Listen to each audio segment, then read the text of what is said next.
Bonjour à toutes et tous, une petite vidéo, on est 48 heures après le conseil municipal qui s'est tenu mercredi, conseil municipal qui était assez chargé, il faut le reconnaître, à peu près 4 heures de séance, 4 heures de séance où il m'a été très difficile d'obtenir des réponses comme d'habitude, comme à chaque fois, et là pourtant j'avais des sujets intéressants, j'ai interrogé le maire sur le pourquoi de la destruction de l'auberge basque quelques semaines avant l'entrée en vigueur d'un PLU qui était censé la protéger, j'ai posé des questions sur la recrudescence des travaux routiers incessants que nous avons tous eu à subir pendant ce mois d'octobre. J'ai posé la question sur la rumeur de la salle des ambassadeurs qui serait une salle protocolaire que le maire verrait bien dominer le port Testerin à la faveur de la construction d'un futur musée. J'ai posé aussi la question de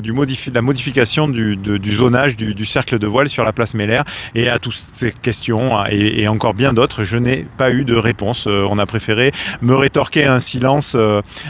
bien pesant, un silence qui commence à être gênant pour nos concitoyens, pour les administrés de la Teste, parce que on est à 120 jours à présent de cette élection municipale qui va renouveler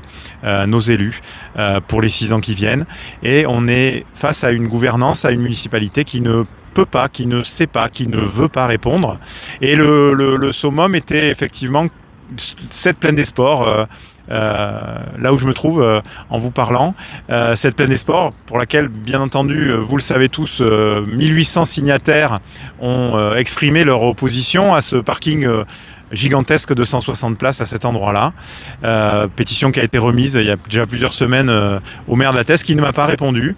Qui ne m'a pas répondu non plus en conseil municipal, puisque je lui ai posé la question, et qui a préféré attendre le lendemain du conseil pour,